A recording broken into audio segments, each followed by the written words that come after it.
thank you. $175,000 a year. That's how much the administrator at the Loxahatchee Groves Water Control District is making. In a story you'll see only on 5, Ryan Calhoun shows you how it happened. Frank Sawitsky enjoys small-town life in Loxahatchee Groves. It's growing, but he likes some of the changes being made. I'm real happy with the paving on Sea Road.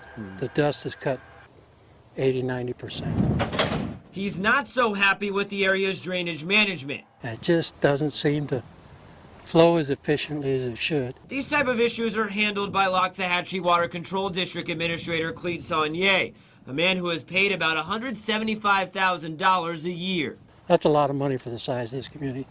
I'm sure it's maybe high compared to other communities with more water, more people. Well, we went to work and checked it out. Loxahatchee Groves Water Control District's area is home to about 3,500 people. Its surrounding district is much bigger, with a population of about 38,000 people.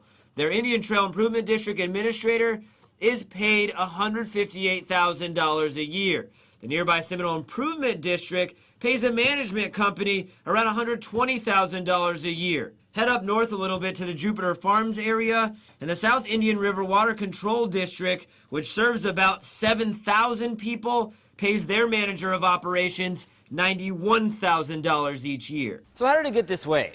Saunier's contract from 2003 says his base salary was $80,000 a year, and after benefits was about $130,000 a year. Annually, he's also set up to get a raise, a 3% one each year. On top of that, he's supposed to get a cost of living increase, which fluctuates in percentage. So some years he would get as high as a 7.7% raise in total. Wow, that's a lot of money.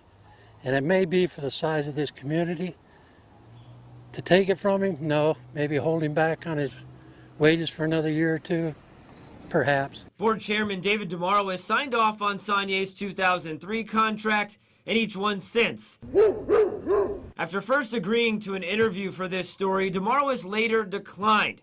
His reason, quote, "I don't want to make any misquotes." On the phone, he did say he stands behind Saunier's pay and his work. Now, the current board treasurer, John Ryan, wouldn't go on camera with us either, but did say over the phone, quote, "The board had so many backlog problems that it was a situation where to attract a competent person, the board allowed Clete to protect himself with a contract that turned into more than what it was intended to be." He later went on to say that the board is in a position right now where it can get Saunier's contract under control. We reached out to Saunier, but he declined our interview because he is in the middle of contract negotiations. This will all be talked about next week in a board meeting. I'm Ryan Calhoun, WPTV News Channel 5.